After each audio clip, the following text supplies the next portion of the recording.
ask former Pentagon UFO investigator and whistleblower Lou Elizondo and News Nation special correspondent and investigative journalist Ross Coulthart.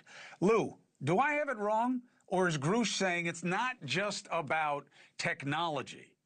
It's about organic extraterrestrial beings that the U.S. government is aware of?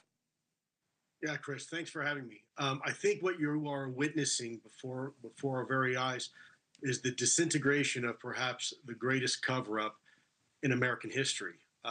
He has testified before, for the record, David Grush, about the existence of non-human intelligence. I had the honor and privilege to work and serve with David Grush when we were both working at U.S. Space Force. And I can tell you what he had access to was very legitimate. But this is a big national, I think, a national conversation that's now just finally, I think, resonating with the American people, and they're waking up to the fact that, hey, you know what? The government's been lying to us. Ross, Tim Burchett comes up and says what I always say. Don't hit me with a tinfoil hat. I'm not talking about Martians. I want to know what they're doing with our money and our thing. He says that. This guy comes up right after him and says, yeah, it is about little green men. They do have information about it. That's it. That is the biggest piece of information, if it's true, that I have ever heard in my entire life.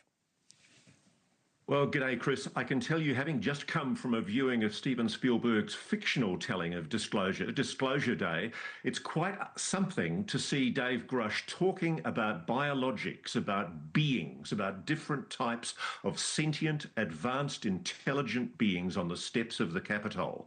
And you're right, this is the next stage, the fact that we do know that the United States government is working with retrieved technology and beings. They do have retrieved biologics. That's from Dave Grush on the record, under oath, before Congress. And he went so much further today. The thing that most worried me, and I'm sure Lou would agree, is the big revelation from Dave today was about foreign adversary intelligence. The fact that it's probably the Chinese, I suspect, are spying on our retrieval and reverse engineering programs. And Dave said he was apprised of signals intelligence information about foreign adversary UAP crash retrieval, exploitation and study efforts. So we're in a weird position where the Chinese or the Russians probably know more than the American public and most of the military and intelligence community and the president then frankly should be the case. It's appalling. I totally get it.